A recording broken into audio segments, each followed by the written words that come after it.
എന്നിട്ട് ഞാനും അമ്മച്ചിയും കൂടെ പിന്നെ വൈകുന്നേരം ആയപ്പോൾ വീട്ടിലെത്തി. പറഞ്ഞെന്ന് തോന്നുന്നുണ്ട് വീട്ടിൽ ചെറിയമ്മേനോട് എല്ലാവരോടും പറഞ്ഞെന്ന് തോന്നുന്നുണ്ട്. അവർ അത് വലിയ സീരിയസ്നെസ് ഒന്നും എടുത്തൊന്നുമില്ല. പിന്നെ ചെറുതിലേ ഞാൻ നീന്തുന്നതല്ലേ. എനിക്ക് പിന്നെ നീന്തൽ ഞാൻ മറന്നു. എങ്ങനെ മറന്നു? എല്ലാവരും പറയുന്നത് നമ്മൾ ചെറുതിലേ നീന്തുന്നത് നമ്മളൊരിക്കലും മറക്കില്ല എന്നാണ്.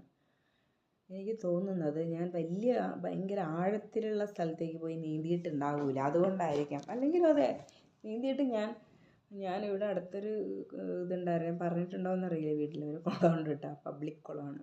ഇവിടെയൊക്കെ പെണ്ണുങ്ങൾ നീന്തുക എന്നൊക്കെ പറഞ്ഞാൽ ഭയങ്കര സംഭവമായി കാണുന്ന കൂട്ടത്തിലാണ് ഞാൻ. ഒരു 7 മണിക്ക് ഇങ്ങനെ വണ്ടി ഓടിച്ചുകൊണ്ട് വരുമ്പോൾ ഈ കുളം കാണുമ്പോൾ എനിക്ക് മറ്റേ ഒരു അട്രാക്ഷനാണ്. ഇങ്ങനെ വലിക്കൂലേ, ആ ഒരു അട്രാക്ഷനാണ്. ഞാനങ്ങ് ചെല്ലുമ്പോൾ ഒരു ലോറിക്കാരൻ ചേട്ടൻ, അപ്പോൾ ഒരു ഉറപ്പ് അയാൾ കുളിച്ച് കയറിയിരിക്കും, തല തുറന്നു. ചാടിയാൽ അയാൾ രക്ഷിക്കുമെന്നുള്ള ഉറപ്പ്, കാരണം അവരിങ്ങനെ പോകുമ്പോൾ കുളിക്കുന്നതല്ലേ. പിന്നെ ഒരു കുഞ്ഞിനെ അതിൻ്റെ ടയറിലിട്ടിട്ട് അതിൻ്റെ അപ്പൻ കുളിപ്പിക്കുന്നു. ഞാൻ ഇവരോട് ചോദിച്ച് നീന്താൻ അറിയുമെന്ന് പറഞ്ഞു. ഞാനങ്ങ് ചാടിയപ്പോഴാണ് എനിക്ക് മനസ്സിലായത് എനിക്കിങ്ങനെ മുങ്ങാൻ കുഴിയിട്ട് വരാനല്ലാണ്ട് എൻ്റെ കൈയും കാലും റെഡി ആവുന്നില്ല. കൈ എവിടെയോ കാലെവിടെയോ ആണ്. അപ്പോൾ ആണ് ഞാൻ മനസ്സിലാക്കിയത് എനിക്ക് നീന്താനുള്ള കാര്യം ഞാൻ മറന്നു പോയിരിക്കുന്നത്. പക്ഷേ ഈ മുങ്ങാൻ കുഴിയിട്ടത് എനിക്കറിയാം. ചെറുപ്പത്തിൽ നീന്തൽ പഠിക്കുമ്പോൾ നീന്തുമായിരുന്നപ്പോൾ അവിടെ ഒരു ചെറിയ പോർഷൻ ഉണ്ട്. എനിക്ക് തോന്നുന്നുണ്ട് എല്ലാ നാട്ടിലും ആ ഒരു ഇങ്ങനെ ഓരോ സ്റ്റോറി ഇട്ടാവും, ആ ഒരു പോർഷനിൽ പോകരുതെന്ന്. എന്തുകൊണ്ടാണ് ഇവരിങ്ങനെ ഗോസിപ്പിറക്കി വെക്കണതെന്ന് അറിയില്ല. ആ ഭാഗത്തേക്ക് പോകരുത്, അവിടെ മറ്റേ ആന ചത്ത് പണ്ട് വീണതാണ്, അവരത് വലിച്ചെടുക്കും, അതിനകത്ത് പോയാൽ ആരും രക്ഷപ്പെട്ടിട്ടില്ല എന്നൊക്കെ.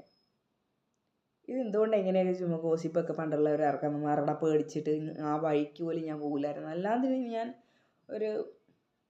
എനിക്കൊന്നുണ്ട് 1/2 കിലോമീറ്ററൊക്കെ അങ്ങോട്ടും ഇങ്ങോട്ടൊക്കെ നല്ല നീന്തുമായിരുന്നു. അരയല്ല, അതിൽ കൂടുതൽ ഞാൻ നീന്തും.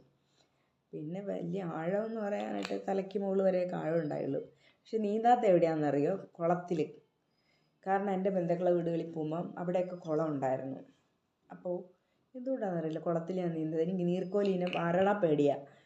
ഇപ്പോഴൊന്നല്ല, ഇപ്പോൾ കാണുന്നില്ലല്ലോ. മരണപ്പേടി എന്താണെന്നറിയില്ലേ ആ സമയത്ത്. നീർക്കോലി കടിക്കുമോ എന്ന് വിഷമല്ലാന്നറിയാം. ഈ നീർക്കോലിയെ കാണുന്നതുകൊണ്ടാണ് ഞാൻ നീന്താത്ത. അന്ന് ആ കുളത്തിലൊക്കെ നീന്തി പഠിച്ചെങ്കിൽ ഇന്ന് ഓക്കെ ആയേനെ. കുളം നല്ല ആഴമുള്ളതല്ലേ. അപ്പോൾ എന്നെ പിന്നെ എൻ്റെ ചേച്ചിയൊക്കെ കൊണ്ടുപോകുമ്പം അവർ എൻ്റെ അമ്മായിയൊക്കെ ആയിട്ട് വരും. അന്ന് ഞാൻ ചേച്ചി എന്നാണ് വിളിക്കൽ. അപ്പോൾ ഭയങ്കര ക്ലോസ്ഡ് ആയിരുന്നു കേട്ടോ. രാഗിണി എന്ന പേര്, ഭയങ്കര ക്ലോസ്ഡ് ആയിരുന്നു.